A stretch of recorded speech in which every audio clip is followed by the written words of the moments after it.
عرض کرنا چاہتے ہیں کہ ان کی شہادتوں اور زخمیوں پر جو ظلم و ستم کیا گیا ہے اس پر ہم خاموش نہیں رہ سکتے۔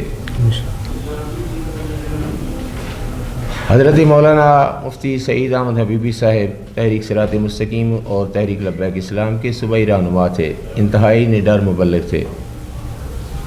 عید میلاد النبی صلی اللہ تعالیٰ علیہ وسلم کے بابرکت دن لہو سے وضو کرتے ہوئے وہ اپنے رفقا کے ہمراہ اللہ سبحانہ و تعالیٰ کی بارگاہ میں حاضر ہو گئے۔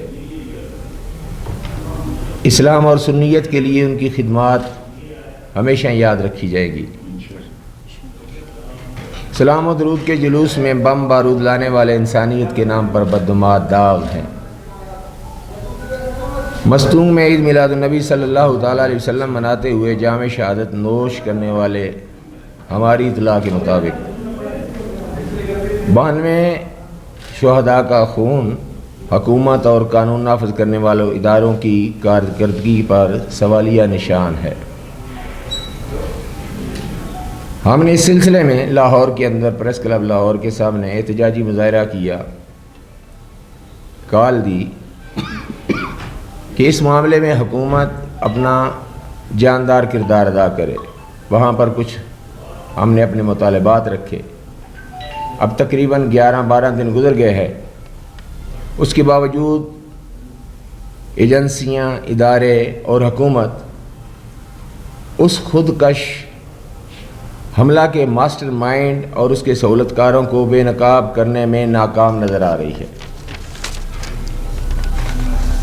دہشت گردی کو پاکستان، بھارت اور افغانستان کے کھاتے میں ڈال کر پاکستان کی ریاست بری ذمہ نہیں ہو سکتی ہے۔ بیرونی دہشت گردوں سے پاکستانی باسیوں کی حفاظت ریاست اور پاکستانی اداروں کی یہ ذمہ داری ہے۔ ماسٹر مائنڈ کو بے نقاب کر کے نشان عبرت بنایا جائے۔ ہم شہدائے مستونگ کے خون کو رائگاں نہیں جانے دیں گے کسی صورت انشاءاللہ تبارک و تعالی، اور اس حوالے سے ہم اپنا کردار کریں گے۔ آپ جو میڈیا والے احباب ہیں، میں آپ سے بھی ریکویسٹ کرتا ہوں کہ وہ ہمارے پاکستانی مسلمان بھائی تھے، پہلے ہی بلوچستان احساس محرومی کا شکار ہے، تو آپ بھی اس معاملے میں جہاں تک ممکن ہو سکے آپ بھی اپنا کردار ادا کریں بحیثیت مسلمان۔ جب ہمیں اس چیز کا درد کا احساس ہے تو یقیناً آپ بھی اسی کیفیت کے اندر مبتلا ہے۔ تو اس بارے میں ہمارے چند مطالبات مزید ہیں کہ زخمیوں کو علاج کی اعلیٰ سہولتیں مہیا کرے، اور جو شہداء ہے لاہور میں ہم نے جو مطالبہ پیش کیا ہے کہ جو بھی شہداء ہیں ان کے وارثین کو 1 کروڑ روپیہ جو ہے وہ ادا کیا جائے، اور زخمیوں کو کم از کم 50 لاکھ روپیہ ادا کیا جائے۔ اس بارے میں سوچنے والی بات یہ ہے کہ جو شہید ہوئے ان کے خون کے قطرے کی قیمت 1 کروڑ روپیہ نہیں ہے، یا 50 لاکھ جو زخمی اور اپاہج اور واللہ عالم کن کن کیفیات میں مبتلا ہے، یہ ان کے زخموں کا مداوع نہیں ہے۔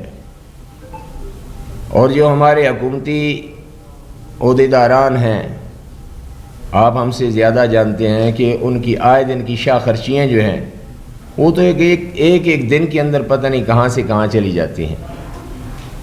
تو بہرکیف ہم پھر بار دیگر یہ مطالبہ کرتے ہیں کہ شہداء کے ورثاء کو 1 کروڑ روپیہ اور زخمیوں کو 50 لاکھ روپیہ جو ہے وہ ادا کرنا حکومت کی اولین فہرست میں ہونا چاہیے۔ دوسری بات یہ ہے کہ زخمیوں کو علاج معالجہ کے لیے اعلیٰ سہولتیں مہیا کرنا بھی حکومت کی ذمہ داری ہے، اور اسی طرح نہت عوام کے لیے سیکورٹی کا اہتمام کرنا یہ بھی حکومت کی اولین ذمہ داری ہونی چاہیے، کیونکہ ہم پاکستانی عوام ہیں۔ پھر خصوصاً اتنے بڑے اجتماعات ہوتے ہیں، پاکستان کی اکثریت اہل سنت و جماعت ہے، بڑے بڑے اجتماعات ہوتے ہیں، وہاں پر کسی قسم کی سیکورٹی مہیا نہ کرنا یہ خصوصی طور پر بلوچستان کی عوام اور عمومی طور پر پورے پاکستان کی عوام اہل سنت کے ساتھ یہ دورہ معیار ہے۔ اس بارے میں بھی ہم قطعاً خاموش نہیں رہیں گے۔ جو حکومت نے اتحاد اہل سنت کمیٹی جو یہاں بلوچستان کے اندر بنائی گئی ہے اس کے ساتھ جو معاہدے کیے ہیں وہ ایک لولی پاپ کی صورت میں وہ معاہدے کیے گئے ہیں. جو ہم معاہدہ کر رہے ہیں ہم ملکی سطح پر کر رہے ہیں، وہ ہمارا معاہدہ اپنا وہ مطالبہ جو ہے وہ اب بھی بالکل اپنی جگہ پر قائم ہے، اس معاملے میں ہم خاموش نہیں رہیں گے. تو کم از کم ابتدائی طور پر جو اتحاد علماء اہل سنت بلوچستان کے ساتھ حکومت نے معاہدہ کیا ہے اس معاملے میں تو اپنا کردار ادا کرے، اپنی کارکردگی ظاہر کرے.